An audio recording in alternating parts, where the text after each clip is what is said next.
Professor John Keane, welcome to Beabarati Digar. Professor Keane, are you an MI6 spy? Because Iran's deputy state prosecutor thinks you are, and not only that, he thinks that you have been conspiring to overthrow the Islamic system in Iran through a velvet revolution. It's quite a charge, and it made me both laugh and cry. Laugh, a belly laugh, because it rests upon complete confabulation. I have never knowingly contacted or had contact with Secret Service agents, and I would never ever do so on ethical grounds as an intellectual, as a public intellectual. It's not my duty or responsibility to do that.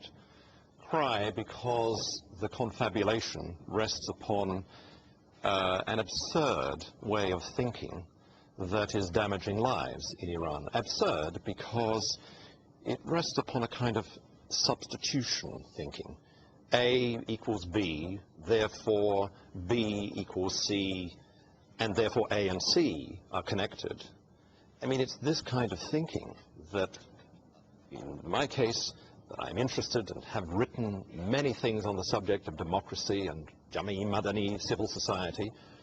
Therefore, I must have conspired and actually been the thinking engine behind this velvet attempt to take over the state. It's absurd, but it's not a laughing matter because of the violence, the fear, the rape, the torture, which has been taking place and continues to take place in the name of these kinds of charges directed at me, Jürgen Habermas, Richard Rorty, and others. But I mean, they're saying that basically that you have been meeting some of the reformists who are on trial at the moment in Iran, including Mr. Hajarian, for example.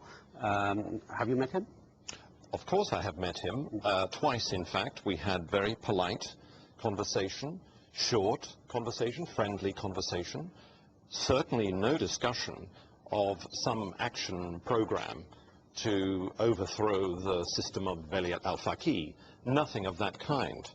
I happen to admire him. I respect very much his integrity. He is not in good shape presently because of imprisonment and probable torture.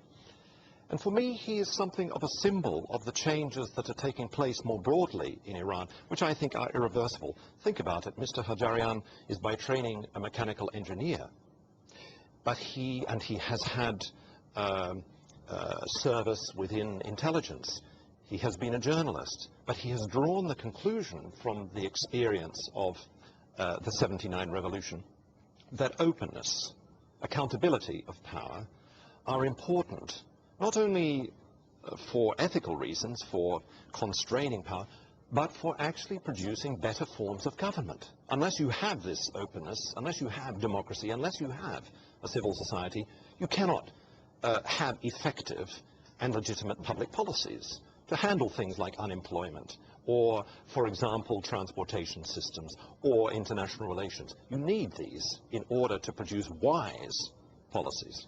Apart from meeting Mr. Hajarian, one of the things that you're accused of by the prosecutors in Iran is that you have traveled to Iran and met many others and discussed these issues which they think is towards the welfare revolution. Yes, I traveled several times in my capacity as director of a research center at Westminster to Iran, and with great pleasure. I met many people. It was a great experience for me. I feel sad that for the time being I'm unable to return to meet friends and colleagues. These visits were for the purpose of building scholarly exchanges, students and research programs, it's true, but these were not visits. There were not so many as alleged by the deputy state prosecutor. These were not visits to conspire against government. That is not my job.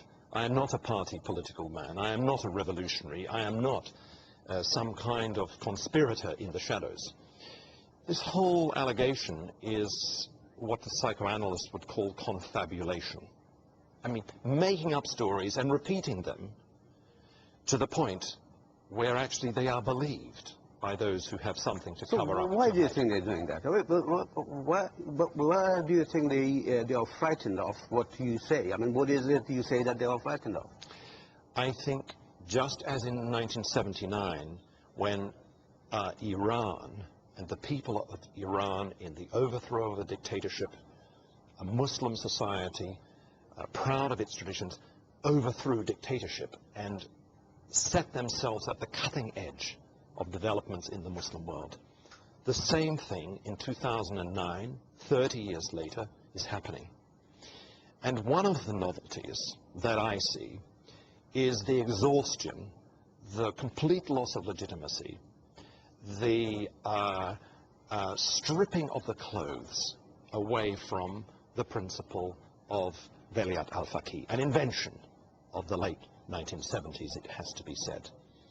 Because in the name of God, it has come to be seen as actually a recipe for concentrated power, and concentrated power when cornered, unaccountable concentrated power cornered, power which becomes a victim of hubris, as the Greeks would say, of blindness, of arrogance, of belief in itself, becomes afraid. And I think that these claims about my CIA MI6 credentials and the claims that actually there has been a whole Western and Jewish conspiracy to overthrow the government are claims that are founded ultimately in fear of loss of power. And for the moment, they are bringing, they are heaping great damage on the society, on the structures of government, on the civility of the country. You've established a Center for Study of Democracy at Westminster University. I mean, it may sound a silly question, but what exactly do you do there? It was the first such research and teaching institute in the world, established not in 1988 as the state prosecutor and Mr. Fazlinejad claims.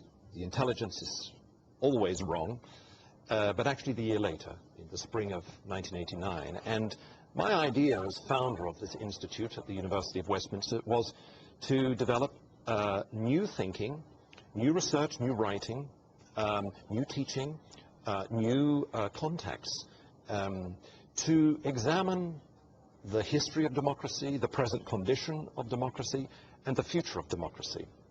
My idea was, and it remains, that many of the inherited ways of thinking about democracy are exhausted. And in the 21st century, now, we need fresh thinking, new imagination, fresh perspectives, new insights for the way, with no scales before our eyes, for the way democracy can function and can become, as Churchill said, the least worst form of government. Well, okay, we'll come back to that. But before that,